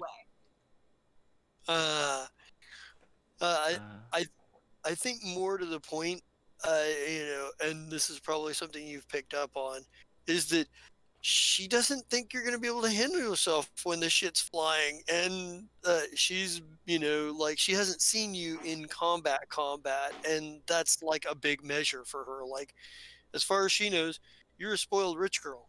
I am a spoiled rich girl. What is she's exactly correct. If Nahir was here, they'd be in the heck right now. Oh, if Nahir was here, Vesa and Nashir would have spent time in the heck right now recently.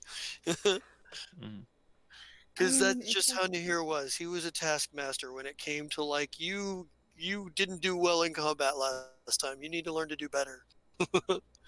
Right. And I have to admit, as annoying as it was, we did stay on top of our toes before we found out that there were bonuses for staying on top of our toes. Mm-hmm. Yeah. and I think is like we get Ashira. Maybe you like you see this interaction. Like you've been kind of noticing the passive aggressive thing that Yeah. and sometimes overtly aggressive. Like she's done she built Vesa a motorcycle when like Vesa got here, and generally is like her whole thing has been like, yeah, you don't really belong in a crew of hardened space pirates. you know which you remember Ezzy being in a similar situation. True. True. Princess. Princess. Fucking princess. I forgot about that. I love Princess. Ezzy was a former pop star, so Mm. yeah, the C-pop star, Castrovillian pop. Don't worry, Aw, I love Ezzy. it. You'll get your phone call. Twinkle will make sure. But yeah, Would I know Ezzy? You probably you've heard you're of from you've heard of Castrovel. Yeah, he's Mhm. basically a fucking. He wasn't a one-hit wonder, but he didn't. His band didn't have a lot of staying power. He was like, God, Party Rock. Fuck. What are they? What's Lamau. their name? Oh, I love those fucking guys. Yeah. But There's- after like the pop scene kind of failed, he went into like more legit, like not Piracy? folksy stuff, but like more legit indie stuff, and Oh, everyone was Vesa like, would have "Fuck heard that shit. this!" No, Vesa be on top of it. Give me some indie pop fucking alternative shit. He went. Just He in went real from life. Like, he went from being Jonas Brothers to being Oliver Tree. Nah, he was Oh. more like Cave Town. Everything he Okay, wrote about hell was yeah. sad. Hell yeah! I would have totally listened to Ezzy. Everything Ezzy wrote about had a lot of sad gay energy. Hey, Yeah. you should Yeah, ask yeah. Twinkle Wow. about all of the albums of Ezzy's he has. I Oh yeah, will. you have the master tapes, don't you? Yes, I does. Yep, Ezzy gave him the masters. God, I- that's so cool. I will. I It's wish wonderful. I Yeah, wish a don't you musician even would have give me don't you masters. even have like the masters for like the one collaboration project that Ezzy did with the Keepers of the Secret? Fuck, he was there when I Yes. wrote it. Which I'm still fucking sitting on. He's probably got I've the not sheet released music. Hey, I'm waiting until we're all like 70 or something, and then I'll be like, hey, AC/DC time. The vault is open. You just do I'm what not everyone actually else making does and new wait till the music. artist is I'm dead releasing and then music I wrote 50 years ago.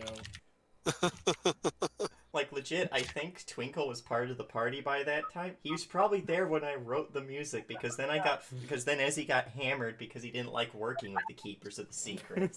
I remember That that. is true. As he That did get was messed up. hilarious. Yeah. And Yeah. basically, Twinkle went around stealing drugs from the party to put them away for a rainy day.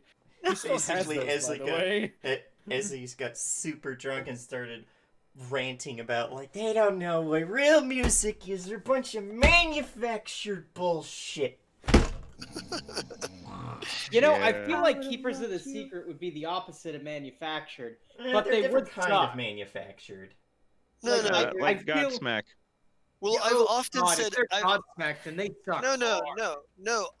I've often said that they're like the inspiration for the Keepers of the Secret, at least in personality, is Love Fist from the Grand Theft Auto games. They're Mhm. totally That's that true. type of cock rocker. Yeah. They're posers. They have a look that looks like something you'd see like the Rasmus wearing, but like or somewhere between the Rasmus and like Love Fist and Judas Priest, but their their songs and music very much like pretend to be like harder core than they are.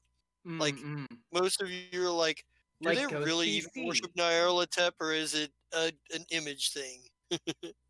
um, And that's what Ezzy's claiming is they were all image and like you elves are all the same. All flesh and no fury. See, Oh. I always imagine that band in Rockstar or whatever it is, because they're like, we just do this for the money and the girls. yeah. Yeah. Yeah. Are we back on the ship by chance? Yeah, you guys are on the ship at this point. Can I? We've been I talking wanna with go... Sobus in the galley. Right. I need to Mhm. pull Ashira aside. Okay, yeah, let's have that scene. Okay. Where do you pull Ashira aside at? Where you catch her at her room, tech lab, science department? Where do you pull her aside? Hallway somewhere? Your just like room. a hallway, and I'm like, hey, walk with me. I need your help. Like, fuck that Nerks bitch. I need your help. Just kidding. I didn't did say you that. I didn't just say say- it. No, I did not really. Just walk with me. So we're walking. I need. Okay. So we need to talk about Ashni. What about Ashni? He has, if I remember correctly, he's got like, I don't know, something about how he looks like he can change his form, right? Like a computer to change his form. Am I correct? Okay. Alright. He's an ooze. He Right, doesn't. right. Yeah, I Or mean, like it's like a visual something. Anyway, and I'm gonna pull two balls out of my pocket that look like eyeballs. Oh, I'm damn. gonna go. We need to figure out how to get these inside of his body so that he has constant googly eyes. What the And fuck? I need your help. Out of character, What do the you- best way to get that done is simply to ask him. Let's go ask him. Okay, let's go ask fucking him. right. Let's go ask Let's him. go ask him. wow. I love you, girls. And it is 10:19, so I think we will fade off with Vesa and Ashira going to try to find Ashni and get into trouble. Yes. They're so, and they're You like try to go actual find her, googly eyes. get into Like when you mischief. shake them, And just- I'm so excited. Oh, That's just great.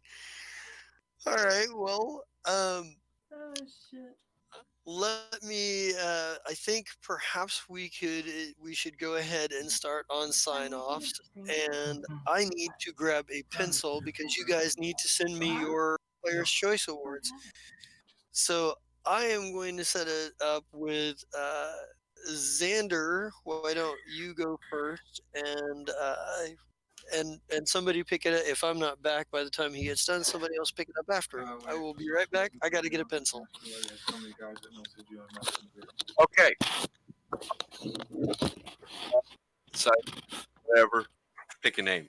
I played Xander, and I comfort some girl in the hallway. I can't remember her name because I'm bad memory. Melanie. Sorry. Okay, got that written down. Now I'll remember next time. Okay. So, I comforted someone in the hallway. Melanie in the hallway. That's what I'm doing.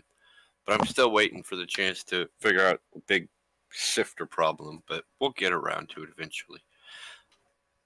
Patience.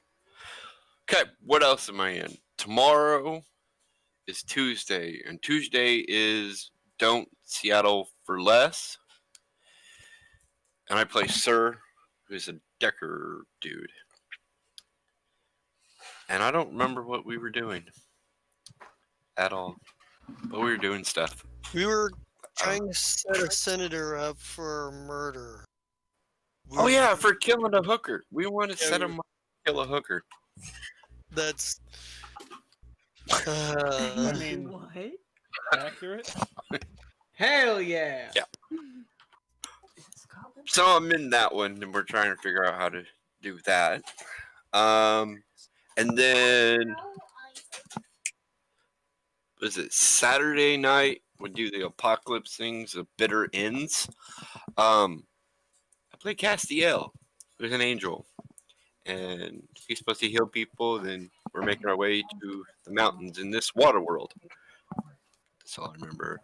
And it was mentioned. Okay, Sunday night, I play in the Ballad of the Menagerie, and it was mentioned about my ship, and I hope the captain does not kill my character and my group.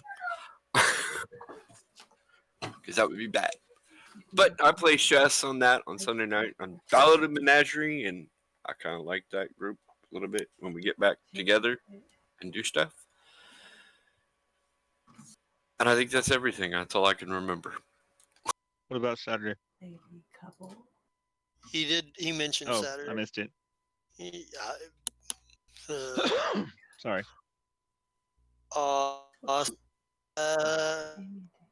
Twinkle, how about you go next? And I am still missing player's choice from Xander And Twinkle.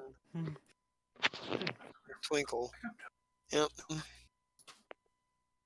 You are able to use. Hello, ladies and gentlemen. My name is Cyrus Smith, and you just caught me playing Twinkle Bailey, the isekai, who is calling Ezzy next time, whether anybody likes it or not.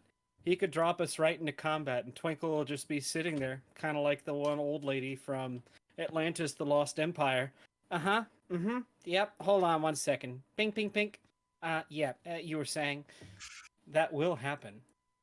You can also find me I would like to on be present for that. I want to also talk. the conversation with Ezzy or watching Twinkle have a call in the middle of a firefight. All of those things. I want to be present. They sound wonderful. You can also find me, let's see, this Thursday in Project Severovo, where I will be playing Anatoly Bashenko. Let's see, where things are going topsy-turvy. I don't think we'll be doing Cowboy Bebop this Wednesday because I haven't asked the people that were in the last Cowboy Bebop yet, except for one. So I think that'll be next week. You can also find me on, let's see here. It's Thursday, then I guess Sunday, where I'm running Tales from the Cosmos, where our band of intrepid adventurers have, well, they caught the murderer, and then they pushed the murderer from the crow's nest to find out that the murderer was the murderer, but has an accomplice murderer who does the murdering things and also committed one or more of those murders. So yeah, there's a lot of murders going on right now. You can also, well, let's see, that brings us back to Monday. I think that's everything from me. All right.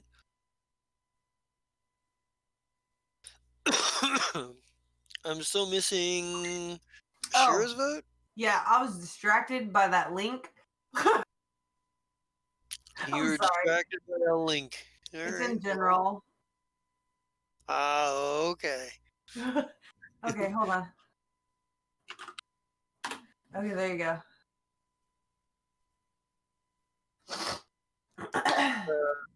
And Vesa, why don't you go next? Hello. My name's Amy Gedden, and tonight you call me Desa. She didn't do a whole lot, but that's okay. She knows that her dad is still a fucking skis ball, and is probably behind a whole bunch of this shit that's going on with Planet Kneecap. So, and also I'm very excited to put Googly Eyes inside of Ashni's gooey happy body.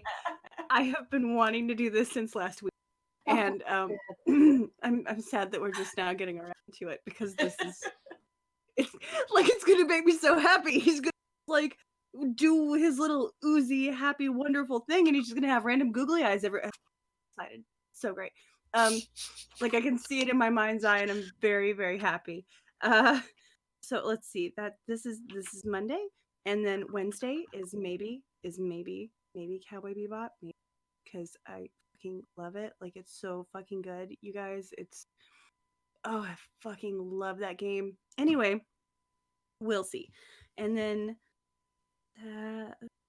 let's see. Saturday. Sorry, Saturday nights every other week. I'm in the bitter ends, and I play Starlight Fingertoes. She's a mechanic type person who picks up shit with her toes. And she had to let go of her massive hoard of shit because these dudes showed up and they were like, scary. So we took off, and now we're kind of surrounded by them while we're attempting to uh, go to the Rocky Road, which is so funny that it's called the Rocky Road. Like, I love that. And we'll see. But she's really disappointed because all of her good shit's back at her place, and it's like an actual hoarder not being around their hoard. Like, she's tense. She's fucking tense. I need my shit. And then Sundays, I'm in Tales from the Cosmos, and I am Stella Nightshade. She is an elf duskwalker. I wasn't there last week, but I got filled in. And they found my baby, and that's really all I cared about. Like, I don't even care if people die. I just need that baby. She's wonderful, and I love her. And, like, it doesn't help that Cyrus does a really good little girl voice. So I'm just like, oh, sweetie, I love you so much. I'll be your best life. I swear to God, let me take care of you and feed you. And are you hungry? Like, let me get you something wonderful. Do you want a Why? pony? Like, it's crazy. Like, I will buy this bitch a pony. I love God. Fuck. Cyrus, I want to hear your little girl voice. It's No. so good. Cyrus, do it. He's turning No. red.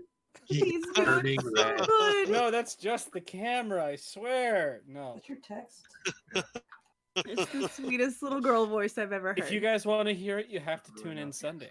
Ah! Get Ah, that I'm there gonna you go go. adopt her. There's Okay, well. so, there you I go. watched last week's episode. Boring. yeah, so I'm going to adopt her, and that's just the end of it. Like, Disappointed. it's it. And I don't think I'm in anything else right now, which is weird because I usually am not in anything. So this is very exciting to be in loads of shit throughout the week. And I'm that's excited for me. it too. Thank you. I'm like so thrilled to be involved. All right. We're gonna we're gonna mix it up a little bit here real quick, and we're gonna do win five get one because he's got some important stuff going on in the background somewhere.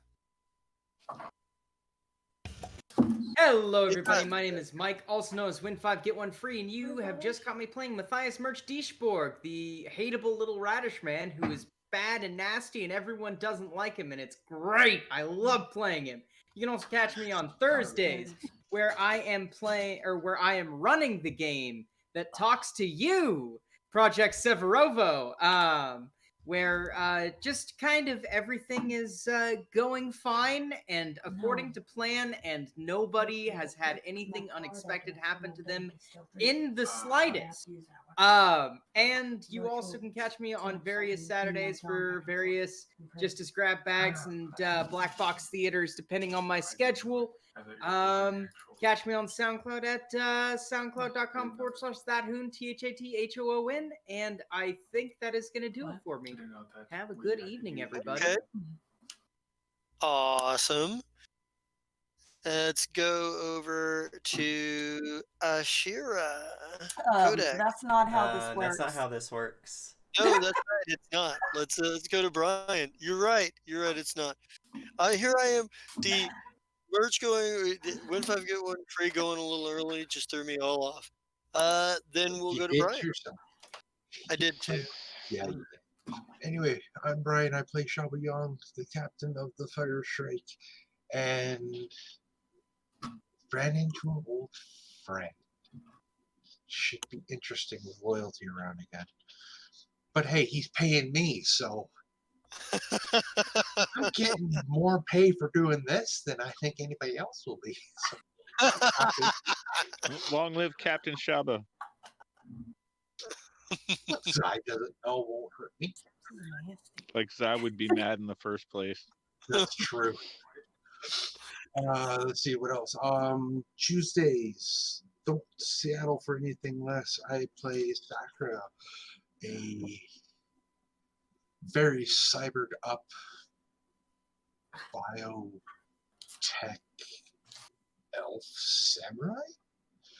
Probably about the best way to put it.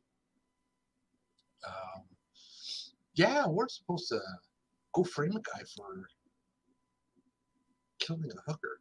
Just waiting for everybody to say that's the target. If that's my target, I'll go kill it. If it's not my target, I'm not killing it. But anyway, I got so many ways we could do this. Just won't let me do the killing. And Thursday, no. Saturday, no. Sundays, they're going to get tight again, but when I can make it, I will be playing Hothgren, the female hobgoblin warrior that knows how to use her weapons, who missed a fight and now supposedly missed an adoption. It should be interesting. The adoption hasn't happened yet. I need to formally request them to be a part of my family.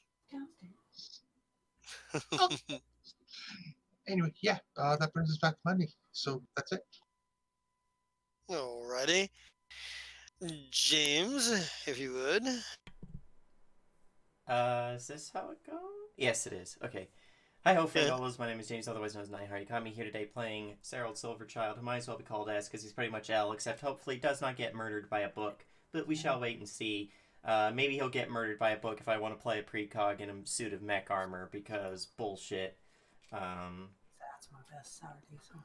And their fucking catchphrase before they blow up half the battlefield will be, I knew you'd say that.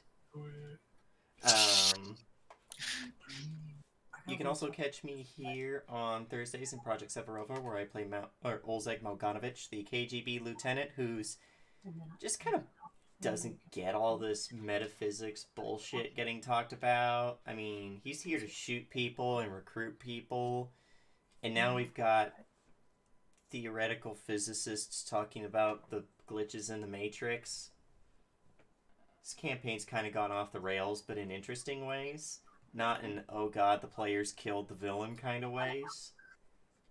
You can also catch me here on Sundays in Tales from the Cosmos, where I am the guy who pushed the bad guy out of the crow's nest before we found out that that bad guy wasn't the only bad guy, and the other bad guy was trying to stab a good guy until another good guy stabbed the bad guy. But then we found out there were more bad guys, and they put some bad bombs on the ship that we gotta stop, or else the bad guys will kill all the good guys. And that's it. All right. Awesome. Then that takes us to the Yon Commodore. Zai.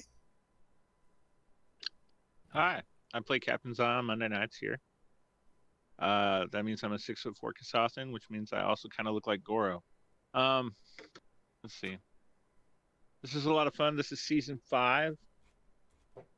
We've been doing this for so long. Shab and I are so old, and Nurks too, for that matter. The rest of them are a little bit younger, but it's a lot of fun. Otherwise, we wouldn't do it. I mean, the Jester puts out tons and tons of crap for us to do. So much to do sometimes. It's like I need a vacation for myself. But anyway, I love this. And my only other real game is this Saturday I will be playing Lemmy Pop Stardust, the whole show in the apocalypse. When I play my guitar, I can make the sound that the dinosaurs heard as the asteroid hit. And that's pretty awesome. Other than that, let's see, there's something else. Oh, yeah. My friend Purple Codex sells t-shirts at tpublic.com. They are both amazing and fantastic. This commercial is so epic, in fact, that I have to have James finish it because I'm not enough for it. Against all the evil that Twitch can conjure, all the wickedness that ethics can produce, we shall send unto them only merch. Meme and stream until it is done. Purple Codex merchandise, epically made, not ethically made. All right. Oh my god. Wow. All right. Well, speaking thereof, on to Purple Codex. This No. is still not how this works. Still not who to. And now on to Purple Codex. Thank you. Oh, wow! You are really about the tradition here, aren't you? Gotta get it right, guys. Gotta get it right. It's gotta be perfect. I'm I realized what she wanted. Far be it from That me. feels like innuendo, and I'm here for every bit of it. Oh, what the fuck? Oh God. I don't know, man. I just like to stir the pot. I don't have the announcements. Other than today was terrible at work, and I'm hoping to stream some more Call of Duty this week sometime. It depends on when my friend is on. Other than that, yeah, best. God, the commercials kill me every time. I just can't.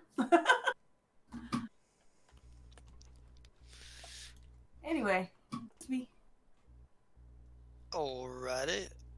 Then in that case, it brings it back around to me, and we'll get rid of we'll get the bookkeeping stuff out of the way. Everybody gets 1,000 experience points, and the winner of tonight's Player's Choice Award is Shaba. So Shaba, give yourself an extra 750 XP. So You said 1,000? Yep. Yo, I leveled up. Yay. Yo, nice. And with that said, I am the Just King Zerat. You can catch me here on Monday nights for the Fire Shark, my favorite band of space terrorists, space pirates, and never do wells. You can also catch me here not tomorrow night because Davana is feeling sick and will not be able to make it, but on most Tuesday nights for Don't Seattle for Anything Less, where I play Salvo, the cocky elven combat mage, who is putting himself in a situation where using fireball as an answer is a little bit harder to do. I'm sure I'll find a way. You can also catch me here on Saturday nights, every other Saturday night, including this coming Saturday, for the Bitter Ends, our Apocalypse World campaign, which at this point is a water world type thing. You know, there's a great flood. The Rocky Road is called the Rocky Road because it's literally just the tops of the Rocky Mountains that are still above the water. You can also catch me here when we finally get the casting finished out for it and get it done and get back on track for the Ballad of the Menagerie, which we did reference tonight within the context of the campaign. See, Easter eggs do go both ways. And let's see. What if there anything else that I got going on? Oh yeah, you can occasionally, and since I was able to buy a new pair of headsets, you can catch me on my other channel of Zerat, where I stream video games. I'm probably going to do a little bit of Stellaris, maybe. I don't know. We'll look at it. And I know before Chris gives me shit about it, I was actually going to stream Sims Star Wars last week. The Sims Journey to Batu last week, but I couldn't find my headphones, so I had to buy new ones. I will probably do that this Still week. super confused about that, bro. Yeah, me too. Did you pick up Snowy Escape? I did not. I have not. It's so good. It's snowboard, and I love it. Oh, I've got so many expansion packs on my, like, at this point, like, Chris gave me shit for, Zai gave me shit for I got the pets expansion. Me as a person, as an actual person, I don't like pets, mostly because I have my hands full taking care of myself. Taking care of another living thing that sheds and poops everywhere is not something I'm going to be good at. This has been proven in the past. So not a big pet person, but I got it for the Sims deal because I like. Why did you get a pets expansion? Yeah, it was You didn't hilarious. like pets. You can cheat them. It's fine. I have all expansions and all of the game packs and most of the stuff packs, and my husband can never know how much money I actually spent on The Sims. No shit. I know how much that shit costs. I have spent like a lot. I've spent way more than I probably should too. I have the vampire. You bought them all on sale, bro. At least you didn't pay full price. I buy the bundles, but I can't bundle anymore because it's like you have everything. You can't fucking bundle shit. I'm just like, damn it. So I wish I know how you feel. Sadly, all I have is Euro Truck Simulator. I mean, I will loan you my account so you can play. Being sarcastic, have you seen how much Euro Truck Simulator were if you were to buy all the DLCs? No. Oh, Jesus. Several $1,000s.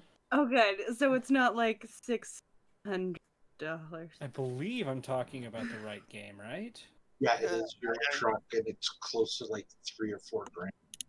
Jeez. Well, anyway, to get this sign off back on track, Sorry. because I could probably sit here and spend hours talking about good. I think that's all we've got for tonight. So let's hit an RIP Fern and get out of here. RIP Fern. RIP Diplomat.